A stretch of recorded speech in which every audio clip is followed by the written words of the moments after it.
Good morning, students. Please take your history book, pencil in hand, and remember last video in the last video we have discussed about the four ashramas. Four ashramas, the four stages of life that one has to go through. That is the brahmacharya, the student life; grihastha, the household responsibility, household life; and vanaprastha, the hermit life; and then sannyasa as the last is sannyasa, a life of renunciation. So these four ashramas we have completed. We also were discussing about the education system, and in education system we have seen that the Gurukula system was prevalent, where the shishyas or the students used to go to the gurus. There were no schools. They had to go to the guru to learn their lessons, the lessons of life, the lessons that they need, especially those days. The most prominent were the Brahmin students, or the students, they were those who were Brahmins, and also those who were Kshatriyas. Kshatriyas students, they were going to learn the lessons as well as the warfare, lesson of warfare.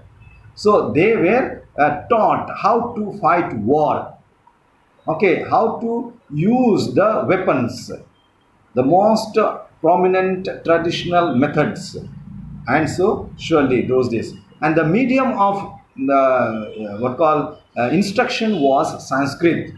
Medium of instruction was Sanskrit. So at the end of their education completion, at least 25 years they have to be there, and then surely they were going maybe 14 to 15 years. When they were 15 years, 12 years, they used to go and then remain till the age. That means 10 to 15 years they used to be there with the master, with the guru. And so they were, once they had completed, they used to give the tuition fee. What was the tuition fee? That was Guru Dakshina. Guru Dakshina was given in both cash and kind. Cash and kind. So after completing their education, they had to pay Guru Dakshina or fee according to their means. So they were both. So knowledge. So that was the Guru Dakshina. And I had asked you who had paid the Guru Dakshina, his own thumb, who had to pay his thumb, Guru Dakshina. Hope you have found out. Hope you have found out the answer. Today also I am not going to tell, though I should have told, but now I am not going to tell. You please find out. Next one is knowledge from the Vedic text was passed on orally on Sanskrit. So I said the medium of instruction was Sanskrit. What was the subject they were taught? Astronomy, music, medicine, and the art of warfare were also taught here. And so these students, especially the student who belong to the Brahmin family, Brahmin community, second the Kshatriya community. So these were the students usually they were going. And so in the case of Eklavya, he was a Shudra, and he cannot be given education by a Brahmin, and he cannot remain with them. And so because he was coming from the low caste community, and so later on, but then he made all the story. You please learn. Next one. So next one is the economic life of the people in the later Vedic age. By this period, agriculture became the dominant activity, and the importance of cattle herding or cattle raiding was reduced. So the system of cultivation improved, and many crops like rice, wheat, oil seeds were introduced in the crops in the agriculture. With the advent of iron, the iron tools and the plows were increasingly in demand. So this was the Iron Age time. And what we have seen in class 5, what is the impact of Iron Age in agriculture? So the iron tools, they were able to plow the land beautifully, nicely. Also, they were using what called iron tools for clearing the forest for agricultural purposes. So these were the things that we have learned last year, you remember. And so this so Iron Age, they were living during the Iron Age. So iron tools and the plows were increasingly in the demand, and ironsmith became important contributions in the society. So there were some people, those who were doing the iron work, that is the blacksmiths, and that's how there was for them there was a special god.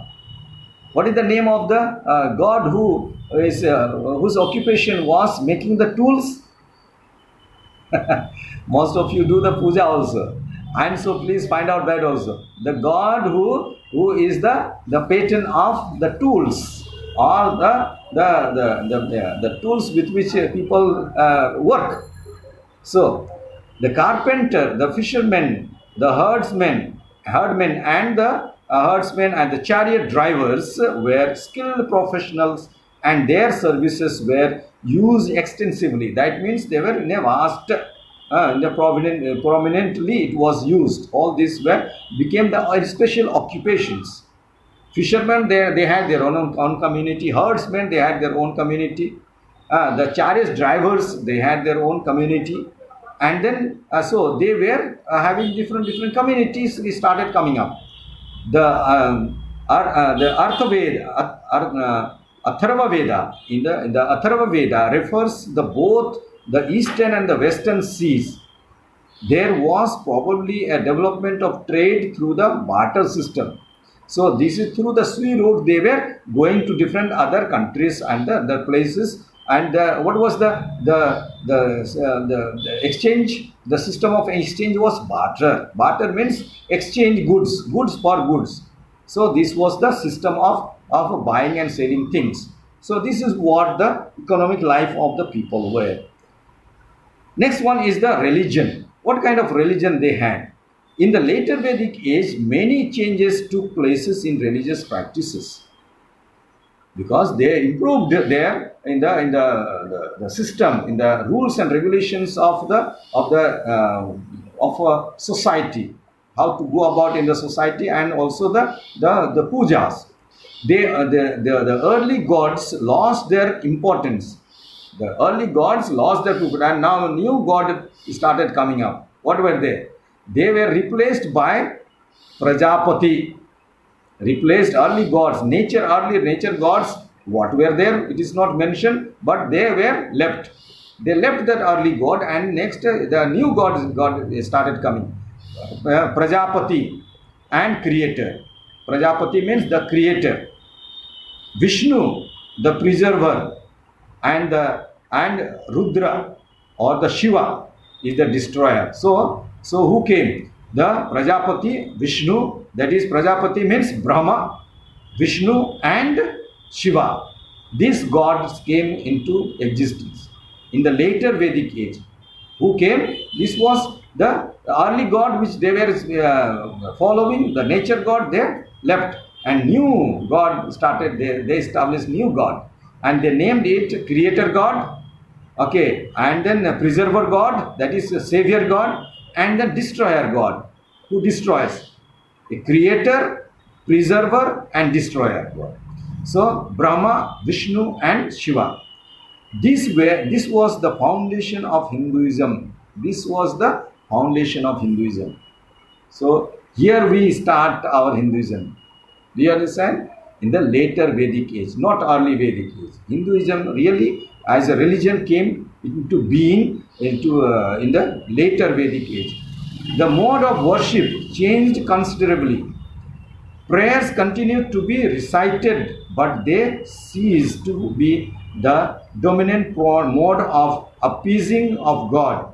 Sacrifices became more important and complex, and so there were some prayers, and then most the sacrifice took place, took importance in the worship, in the form of worship, sacrifice. That means they were sacrificing the animals to these various gods. So the creator God and the preserver God and the destroyer God, they were giving sacrifices.